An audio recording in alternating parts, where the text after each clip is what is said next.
اللہ کے رسول حضرت محمد مصطفیٰ صلی اللہ علیہ وآلہ وسلم بار بار امام حسین کو بلند کر کے دنیا کو یہ بتاتے تھے کہ یہ حسین مجھ سے ہے اور میں اس حسین سے۔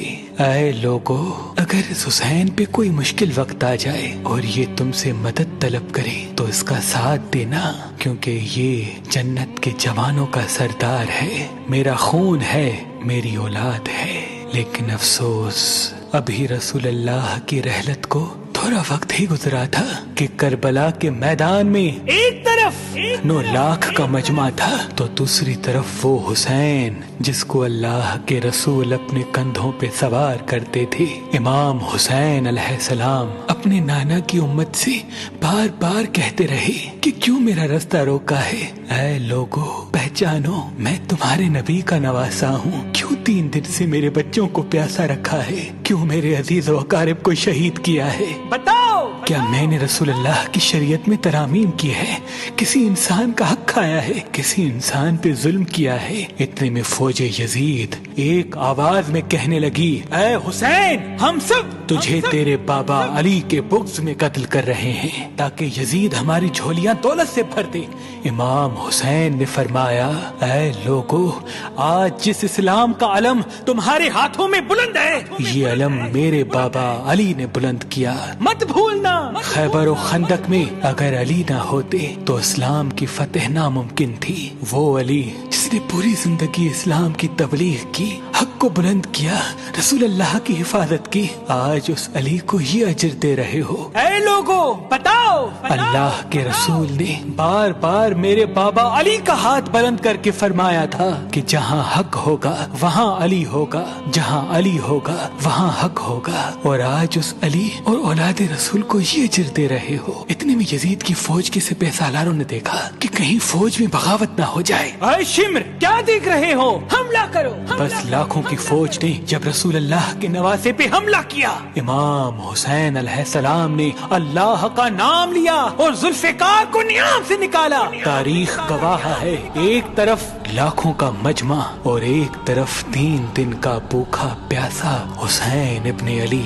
زمین پہ اس طرح کی جنگ پہلے کبھی نہیں دیکھی تھی کہ ایک تنہا انسان لاکھوں کے مجمع کو اس طرح سے فنار کر رہا ہے کہ فوج اشکیا واپس پلٹ کے بھاگنے لگی۔ امام حسین فوج یزید سے مخاطب ہو کے فرماتے ہیں، آؤ، 3 دن کے بھوکے کی جنگ دیکھو، 3 دن کے پیاسے کی جنگ دیکھو، رسول کے اس نواسے کی جنگ دیکھو، اس کی جنگ دیکھو جس کا جوان بھائی مارا گیا، جس کے جوان بیٹی کو نظروں کے سامنے قتل کیا گیا، جس نے اپنے ہی ہاتھوں سے اپنے بچے کی قبر بنائی۔ امام حسین شیر کی طرح فوج یزید سے لڑ رہے ہیں۔ اتنے میں آواز غائب آتی ہے، حسین، تیرا اللہ تجھ سے راضی ہوا۔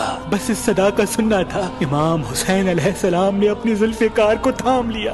اتنی میں عمر بن سعد کہتا ہے، شمر، کیا دیکھ رہے ہو؟ یہ علی کا شیر ہے، اس کو مات دینا ناممکن ہے، جاؤ خیموں کو آگ لگا دو۔ بس کچھ ظالموں نے بیبیوں کے خیموں کو آگ لگا دی اور کچھ امام حسین کو دور سے تیر مارنے لگے۔ امام حسین کبھی بیبیوں کے خیموں کی طرف بڑھتے ہیں، کبھی فوج کی طرف جاتے ہیں۔ عمر بن سعد اور شمر نے فوج کو 4 حصوں میں تقسیم کر دیا اور یہ کہا کہ کوئی بھی حسین کے قریب نہ جائے، جس کے پاس جو جو چیز ہے وہ دور سے حسین کو مارے۔ جس کے پاس نیزہ تھا اس نے نیزہ مارا، جس کے پاس تیر تھے وہ تیر مارتا رہا، جس کے پاس برچیاں تھی وہ برچیاں مارنے لگا۔ تاریخ نے لکھا جس کے پاس مارنے کے لیے کچھ نہ تھا وہ کربلا کی گرم زمین سے مٹی اٹھا کے امام حسین کی طرف پھینکتا رہا۔ امام حسین کے جسم مبارک پہ ہزاروں زخم لگتے رہے، آپ کے جسم مبارک پر اتنی تیر تھے کہ آپ کا جسم مبارک نظر تک نہیں آ رہا تھا۔ بس جیسے ہی نواسا رسول گھوڑے کی سینگ سے زمین پہ آتے ہیں، فوج یزید جھومنا شروع کر دیتی ہے، لیکن اتنے میں وہ گھوڑا جس پہ آپ سواری کیا کرتے تھے وہ امام حسین کے چاروں طرف گھومنا شروع کر دیتا ہے تاکہ ان تیروں سے میں اپنے آقا حسین کو بچا لوں۔ وہ گھوڑا دوڑ ہی رہا تھا، اتنے میں عمر بن سعد نے کہا اے لوگو رکو، میں نے اپنی آنکھوں سے دیکھا تھا اس گھوڑے پہ اللہ کے رسول سواری کرتے تھے، کہیں تیر اس گھوڑے کو نہ لگے، اور یوں تیروں کو چلانا بند کیا گیا۔ افسوس ہے ان لوگوں کو اس گھوڑے کا تو احترام معلوم تھا جس پہ رسول اللہ سواری کیا کرتے تھے، لیکن اس حسین کا احترام بھول چکے جن کو اپنے کندھوں پہ سوار کر کے امت کو دکھایا کرتے تھے۔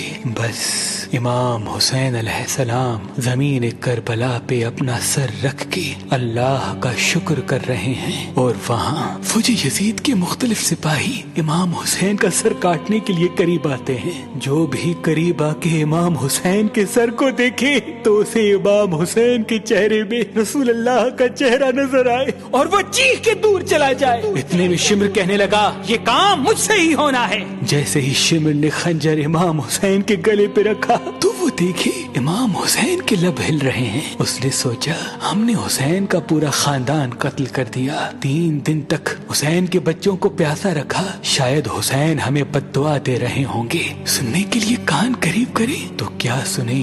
امام حسین علیہ السلام اللہ کی دربار میں اللہ کی نعمتوں کا شکر کر رہے ہیں کہ اے اللہ تیرا شکر ہے کہ اس عظیم امتحان کے لیے تو نے اس حسین کو چنا۔ اتنے میں امام حسین نے آنکھیں کھولی اور شمر سے کہا اے شمر کیا تو نہیں جانتا میں رسول اللہ کا نواسا ہوں، جنت کا سردار ہوں، حق پہ ہوں، بے جرم ہوں۔ شمر نے کہا ہاں مجھے معلوم ہے، پھر آپ نے فرمایا تو کیوں قتل کر رہے ہو؟ شمر نے کہا تاکہ یزید میری جھولی دنیاوی دولت سے بھر دے۔ بس یہ کہتے کہتے شمر امام حسین کا گلا کاٹتا رہا اور فوج یزید مسلسل جھومتی رہی۔ امام حسین کے سر قلم ہونے کے بعد سادات کو لوٹا گیا۔ امام حسین کے سر مبارک کو نوکے سنا پہ بلند کر دیا، بی بی سکینہ کو تماچے مارنے لگے، رسول اللہ کی نواسیوں کے سروں سے چادر کو لوٹ لیا اور امام حسین کے جسم مبارک کی توہین کرنے لگے۔ تاریخ نے لکھا امام حسین کے جسم پر جو جو چیزیں تھیں ان کو لوٹنے لگے۔ اتنے میں ایک شخص امام حسین کے جسم کے قریب آیا۔ امام حسین کے ہاتھ میں ایک انگوٹھی پہنی تھی، اتارنے کی کوشش کی نہ اتری، وہ انگلی کاٹ کے انگوٹھی لے گیا۔ آپ کے جسم مبارک کو رسیوں سے باندھ کے کربلا کی گرم زمین پہ ادھر سے ادھر پھرایا گیا۔ اتنے میں عمر بن سعد نے کہا اے شمر حسین اور اس کی ساتھیوں کی لاش کا وہ حشر کرتے ہیں کہ رہتی دنیا تک کوئی بھی یزید کے خلاف آواز نہ اٹھائے، سب کے جسم سے سروں کو کاٹ لو اور سب کی لاشوں کو پامال کر دو۔ زمین کربلا گواہ ہے، کہیں سے کوئی قبیلہ اٹھ کے آتا ہے اور کہتا ہے کہ ہم حر کی لاش کو پامال ہونے نہیں دیں گے، کہیں بی بی ام لیلا کا قبیلہ آ کے کہتا ہے کہ ہم علی اکبر کا لاشا پامال ہونے نہیں دیں گے، کہیں بی بی رباب کے قبائل کے لوگ کہتے ہیں ہم علی اصغر کا لاش پامال ہونے نہیں دیں گے۔ ایک ایک شہید کی لاش پامال ہونے والی جگہ سے ہٹائی گئی۔ تاریخ گواہ ہے صرف رسول اللہ کا اکیلا نواسا کربلا کی گرم زمین پہ پڑا رہا اور مغرب کے گھوڑے مشرق کی طرف، مشرق کے گھوڑے مغرب کی طرف دوڑتے رہے۔ امام حسین کا جسم پامال ہوتا رہا۔ امام جعفر صادق علیہ السلام فرماتے ہیں میرا سلام ہو میرے اس غریب دادا پر جس کی لاش کو اس طرح سے پامال کیا گیا کہ ان کی دائیں پسلیاں بائیں پسلیوں کی طرف چلی گئی اور بائیں پسلیاں دائیں پسلیوں کی طرف چلی گئی، جن کا سینہ اور پشت ایک ساتھ ہو گیا۔ سلام ہو میرے اس بے وطن دادا حسین پر جن کے جسم مبارک کے ٹکڑوں کو زمین کربلا پہ بکھیرا گیا۔ سلام ہو، سلام ہو، سلام ہو۔